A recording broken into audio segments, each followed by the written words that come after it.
Hello, everybody. Welcome to Trowel Time and our holiday edition.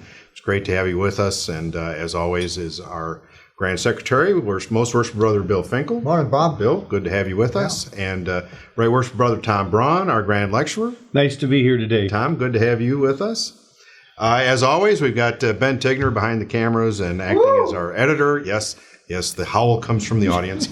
And, of course, Darren Thompson and Darren...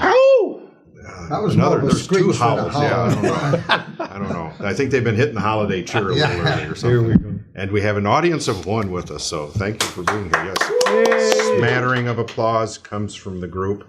So it was a beautiful day to travel.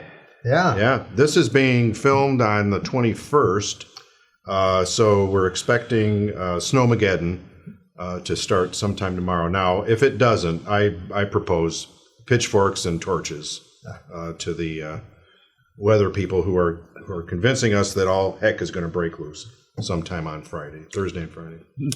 But hopefully we have White Christmas, and Yes. and I hope that everybody has a good time as we go through this. So this is going to be, kind of an easy trowel time. Not a lot going on right now this time of year. The lodges are still a few of them installing. Bill, you've done quite a few installations this year. How about 26? 26, yeah, and you were sick for a while too. So yeah. Tom's done a few I've seen in Facebook, and I had the pleasure to do 3 or to help with 3 this year. No, I'm sorry, help with 2 because I was sick too. So a lot of flu and colds and stuff going around, and on occasion somebody tests positive for COVID, but we won't mention that too much. So. Well, you refused to help with one. I did. I tried to get you to work. I did. No, I refused. You just refused. Yeah, I did. How can you do that? I did. Yeah, well, it's the power that comes from being past grand. If I don't want to do it, I'm just Check not my going to title. do it. Yeah, that's right. That's right. Bill, Yes. end of the year, what kind of things does a secretary need to be looking at then as we go forward? If it's required by lodge bylaws, then the second dues notice should go out. Yeah. That's number one. When are dues due? Dues are due December 31st. Okay. Actually, January 1, but... And what if Bob Conley doesn't pay his dues by January 1st? Am I still in good standing? Nope, you're not in good standing. I'm not. Till you Can pay I go to another lodge? Nope. Can I go to my home lodge? If they like you. Well, that ends that. Yeah. So pay your dues. Yep, pay your dues. They're due. That's probably one of the most troublesome things for a lodge secretary to have to deal with. Lodge secretaries are not bill collectors, folks. So let's pay our dues. It's not going to change if you wait 2 months or 3 months. Pay your dues, right? They're not that high. So you should consider, or the members should consider that they live on a budget. And so does their lodge. Absolutely. And their lodge depends on those dues, and it's really up to them to pay them on time. Yeah. You mentioned the job of the secretary, but, we intentionally left the secretary off the delinquent dues committee to have somebody else do that job. Sure. The secretary shouldn't be doing that. They have enough to do. Give the names out, give the information out. I agree. The delinquent dues committee should handle the dues. But if everybody paid their dues, the secretary would be a very happy man, and I think that would be a very good thing. Yeah, the grand secretary was very happy too. Very happy too. Yeah. Yeah. So would everybody, right? Yeah. So let's make it a point to pay our dues, folks. What else? We got to. Well, it's annual report in 990 time, and the information you need for that is all ungroupable. So. Right. And the annual return is different. So there's a lot of us that remember back in the old days, you had to fill it out, you had to check everything. Today, it's just in groupable. Right. And if everything is good, you don't have to do a thing. Right. If everything is accurate and good and groupable, this is the lodge secretary now. You don't have to do a thing. But if it isn't, you need to fix it, correct it, and then your annual report is in good shape. Mm-hmm. Yeah. Okay. 990 letters to the secretary. Have those gone out now? They go out in the first week in January. Okay, so they're going to go out, and you're going to be instructed on how to handle that. And boy, if you are using the financial package in Groupable, and if you are using some other system, do it early. Oh, yeah. And get it done, and it's all out of the way. And if you need help, we'll help. So you don't need to think you got to do this thing alone. Bill will help. Darren, Karen yeah. will help in the office. I'll help. It's probably not much help, but I can cheat and lie as well as the next guy. So we'll get you through it. Right? It's not information we need for a financial report. That's true. Bob. That's true. Well, it'll be accurately filed. So, Yeah. but if you get stuck, if you get hung up, don't just stop. Just give us a call and shoot us an email, and we'll help. That's what we're here for. And the earlier they get started, everybody gets, the easier it is. Yeah. You know. Yeah. Last year I don't know if it was last year or the year before. We were all in on time, right? Yep. And I'll tell you, Todd Mogenberg was just overjoyed. He was downstairs dancing and singing. And until you've seen that, that's. Speaking of Todd, though, by the way, we do want to send our condolences out to Todd and his family. His mother-in-law passed away. Oh no. At the morning of this taping. So keep Todd and his family in your prayers and thoughts, and ours are certainly with him. So, all right. Yep. Certificates of election. How we doing on those? We've got a lot in, but still more to come. Yeah. Again, you can do that ungroupable. There's no hard copies to be done. It's all there. All the information's there. So Darren and I timed that actually. To submit your certificate of election through groupable. You know how long it took? 2 minutes and 10 seconds. Really? 2 minutes and 10 seconds. 2 minutes and 10 seconds, guys. Yeah. And that's us doing it, which, there's a lot of room for error in there. So it's not a terrible thing. And in groupable, it's pretty easily done. You and I were talking about prepaid life memberships. No such thing. No such thing. So go ahead and talk with us just briefly about the difference in these things. Well, we have two different programs. We have life membership. We have prepaid membership, but they're two entirely different things. The life membership may be awarded to a brother by his lodge with 40 or more years in continuous good standing. Minimum. Some lodges are 50 years. That's why I said at least 40, because some lodges are 50. Yeah. A prepaid membership can be purchased, but there's no fee for a life membership. Prepaid membership can be purchased, and there's a schedule in the Blue Book. Yeah, if you want to do that, you contact your lodge secretary, and they'll help you with that process. Mm-hmm. But, okay. So, and I think that's an interesting point. A lot of brothers, too, will shoot a note, call me, and say, I've got 40 years in, but shouldn't I automatically have my life membership? And you really have to check with your lodge and your secretary. Well, the Blue Book says may be granted. Right. It doesn't some say lodges must be granted, have put in other requirements. Some you have to ask for it. Mm-hmm. Some it's 50 years. If your lodge states that it's 50 years, 40 is the minimum. Yeah. So you really need to check with your lodge. If you think that you're eligible for life membership and you haven't got it, check with your secretary. Well, I have 47 years. Yeah. And I don't want a life membership. No. I want to be a member for life. I agree. So I don't need that. Yeah. You're not terribly older than I am. Because this last year was my 40th year. Is that right? Yeah. Yeah, hard to believe. Hard to believe somebody this strikingly handsome. No? Where's the Grinch? No? Grinch is in the corner. Your dad would be proud. He never thought I'd make it this long. I'll tell you that. Okay. We'll come back after this short break for Mr. Finkel's trivia of the month, and this is a clean one, so stay tuned. Are you looking for the latest Masonic apparel, materials, and literature from the craft? Look no more. At MichiganMasonicStore.com, you can find everything from hats and shirts to tumblers, blankets, and books. Our shirts come in a range of sizes and with logos and branding custom stitched for the Michigan Masons. Don't wait. Visit MichiganMasonicStore.com now. Welcome back, and it's time for Masonic trivia from Mr. Finkel. Okay, Masonic trivia. Okay. The Mayo Clinic was founded in 1864 by William Worrell Mayo and his sons, Will Jr. and Charles, in Rochester, Minnesota. Its early headquarters were located in the Masonic Temple in Rochester, and all three were members of Rochester Lodge number 21. That's good. Wow.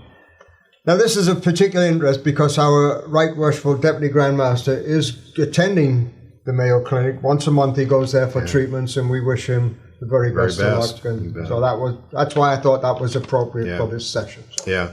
Imagine the impact that those 3 Masons have had on the world. On the world, Yeah. Amazing. Yeah. That's good stuff. All right. Thank you, Bill. Yeah. We're going to take a quick break, and we'll be right back with our Grand Lecturer. See you in a minute. Every day we make choices. Choices to help ourselves, choices that help those around us. When it's time to make a choice about your senior living options, consider Masonic Pathways. We offer choices for entertainment, socialization, and most importantly, choices that make life easier for you. When it's time to discuss choices in your life, make Masonic Pathways your first choice and contact our care team today. Welcome back, everybody, and we're glad to have Tom Braun here with us today. Tom, Yes, sir. new officers coming into the lodge, what are some of the things they should practice, kind of the things that they might do? Well, one of the things that we encourage is for new officers to learn how to purge the lodge.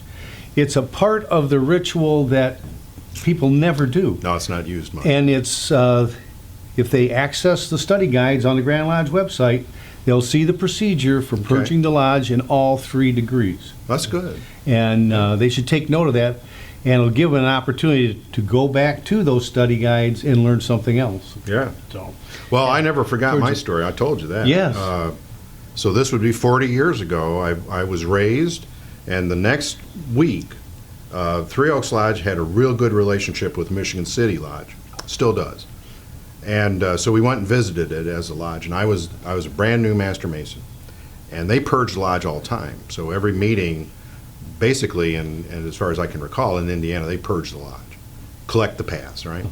And so they came to me. Well, the buddy that took me said, Bob, don't worry about this. It's just a thing that they do. Don't worry. So just say cat's whiskers when they ask for the password. Just say cat's whiskers. So I said cat's whiskers. Well, you'd have thought the whole lodge came unglued, because there's a stranger in the room and a cow and an eavesdropper, and they threw me out of the lodge room. It was, I never forgot. And I don't listen to old Masons that are telling you stuff that doesn't sound quite right. So what a teaching moment that was. Oh, yeah. Right? Yeah, that's the kind of teaching moment you can do without, right? And again, it's the new officers in the lodge. It gives them an opportunity to let the new members coming in, and some of the seasoned Masons that are in there that have never seen that. Well, and they might not have heard the word in a long time, so it might be something that could help them with that. Yeah, purge it in all 3 degrees just to get used to saying the words It's a again. great teaching moment, and we should I love it. do that at every opportunity with these new officers. I love it. Yeah, that's a good idea. All right.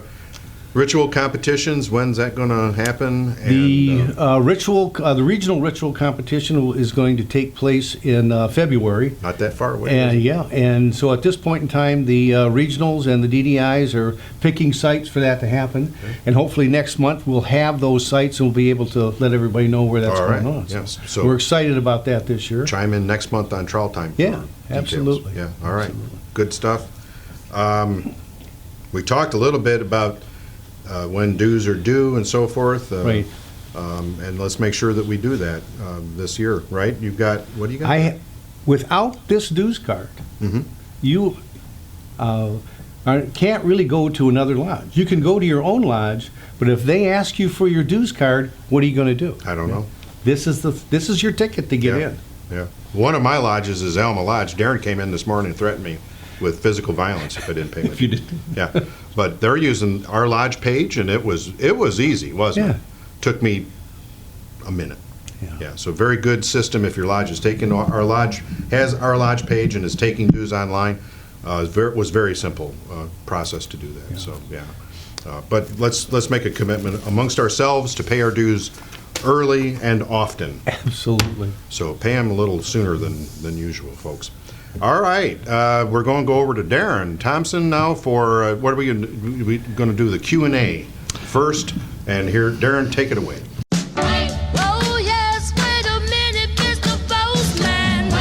Yes, we've got the last mailbag of the year.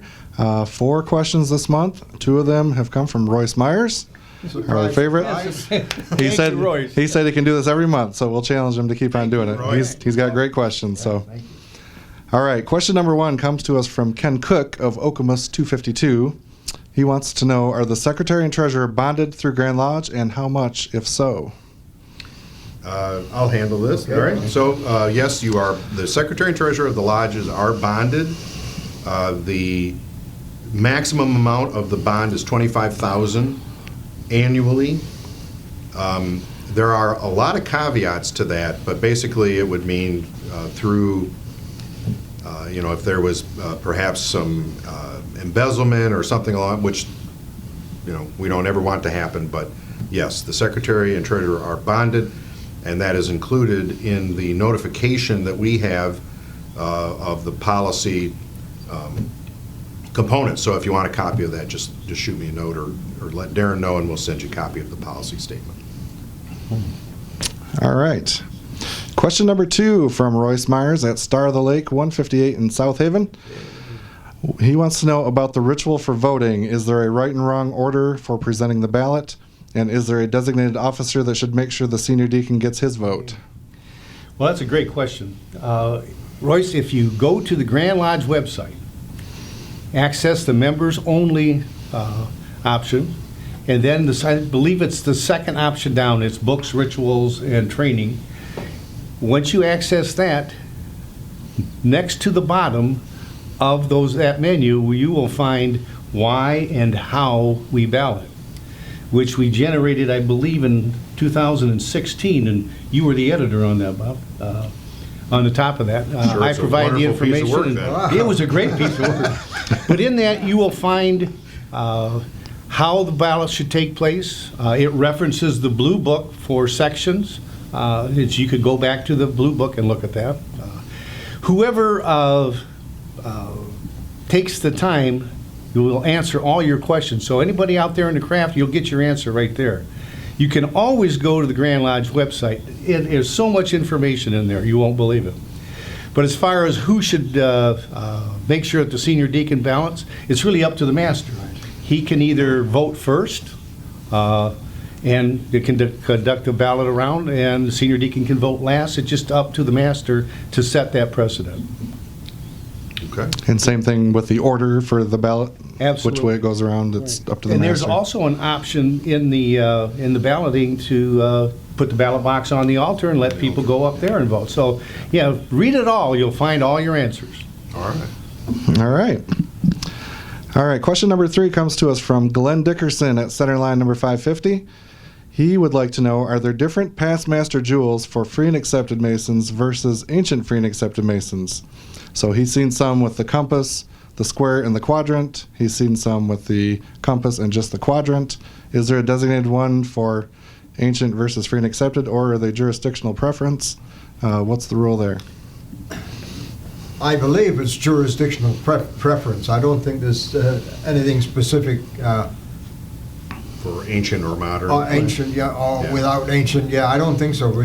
I've seen different ones in different jurisdictions, so I think it's a jurisdictional preference. Well, to Tom's point earlier, if you look in the blue book, in the back of the blue book, it'll actually, there's a picture of what we say is our past master. So in Michigan, it's the square, compasses, and quadrant.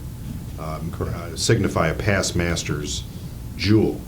But that's specific. But it doesn't have, I don't think it has anything to do with whether you're modern or an ancient. No. It's just our preference. Michigans are usually a little flashier than some. Okay. All right. And just to keep us all guessing, Pennsylvania uses the 47th problem of Euclid dangling from a square. That's their past master jewel. So. And Maryland uses a square, just a square, but it's a short side and a long side of a square as a past master. Yeah, and I've got a past Grand Officer's jewel from Maryland that I found in an antique store. I got to get back to Maryland someday, but and their past Grand Masters was a 47th problem of Euclid. Yeah. Interesting. Yeah. All right, our final question for December for 2022 comes from Royce Myers, Yay. Star of the Lake 158. He asks, when the worshipful master steps down from the east to greet visitors and we're all on the level, should his station be covered, and by whom if so? It's my opinion that when the master steps down on the level to greet everybody on the level, there's no reason for anybody to sit in his chair because everybody should be on the level. Good enough. That's one of those questions probably best left unasked. Yeah. Could open up a lot more problems than it would solve. So, I don't think he's not really vacating his station. He's just moving. Not. That's correct. So yeah, the master. I think you're spot on, Tom. Okay. All right, that's our mailbag for 2022. Keep the questions coming to dthompson@grandlodgemi.org, and we will do it again in January. Good job, Darren. Thanks, Darren. Good job. Applause for the Darren. We're going to take our last break. We'll come back, and Darren's got some upcoming events for us. Stay tuned.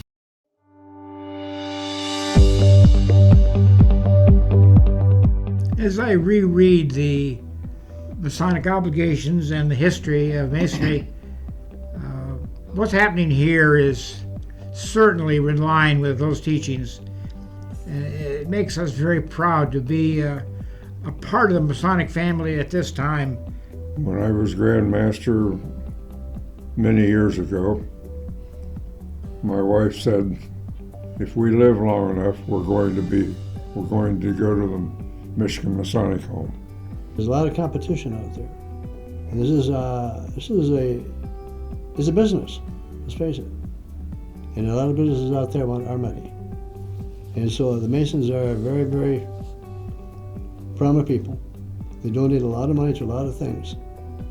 And so it's important for me to continue this up. This place didn't just happen.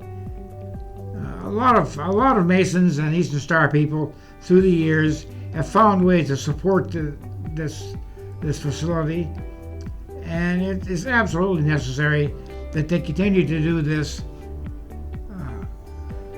I just don't know where some of these people would be. You know, I've talked to quite a few people that have moved here from other places, other homes that they lived in, and they all praise this place. I can't think of any place else I'd rather be. Thanks for coming back, and we're going to I'll turn it back over to Darren, who's going to talk about some upcoming events for us. Darren? I'm talking about a few installations coming up in January. If you haven't been to an installation of officers yet, I highly encourage you to attend one. They're great. Most of them are open. A few coming up in January. Zion number 1 will be January 7th at 5:30. And if you want to stay for dinner, you can RSVP to Secretary Mike Marr. January 14th is Detroit number 2, 5 p.m. ceremony. Dinner's at 7. RSVP to Brother Mike Tozzi. And also January 14th is a joint installation at the Lafayette Grand Banquet Facility, which used to be known as the Pontiac Temple. And that will be a joint installation of Pontiac 21, Birmingham 44, Commerce, Milford, Roosevelt, Walled Lake, celebrating 200 years of Oakland County Masonry. So there'll be a reservation form to download in your e-news and on the Grand Lodge calendar. And there's a lot more installations in January. Just check the Grand Lodge calendar and your e-news.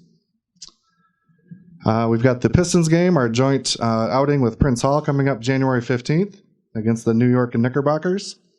That'll be 1 p.m. at Little Caesars Arena. And you can visit pistons.com/Michigan Masons to purchase your tickets for that. We've got the roast of Grandmaster Prince Hall Rod Anderson.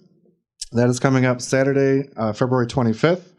We've got a flyer for that on the Grand Lodge calendar and in your e-news as well. Everybody is welcome to join. And then the Spring Leadership Series with Robert Conley is coming up this spring. March 4th will be at the Detroit Temple. March 11th at the Alpena Holiday Inn Express. April 1st at the Holiday Inn Marquette. April 15th at Masonic Pathways in Elma. April 22nd at the Holiday Inn in Jackson. And you can register for those. There's no cost, but there is space limitations, so please register online, either on the Grand Lodge website. There's links on the calendar and in the e-news. And that is it for our upcoming events. Good job. That's a good job. All right, we're all going to sing Christmas carols now. I wouldn't subject you to that. I hope you had a wonderful Christmas. Have a great holiday season. Have a wonderful 2023. We wish you the very best in the coming year. Masonry's on a roll, folks, so let's keep it going. Let's get excited about it. And we'll see you in the new year. Well, just one last thing, Bob. On behalf of the Grand Master and all the Grand Lodge officers, we wish congratulations and good luck to all the new officers. And if you need help with anything, ask. Yeah. please ask. Please. Yeah. Anybody, but we're there to help. So anytime you need anything, give us a call. We're here to help. Good luck. Thanks, everybody. Merry Christmas. Merry Christmas. Happy New Year. Happy New Year.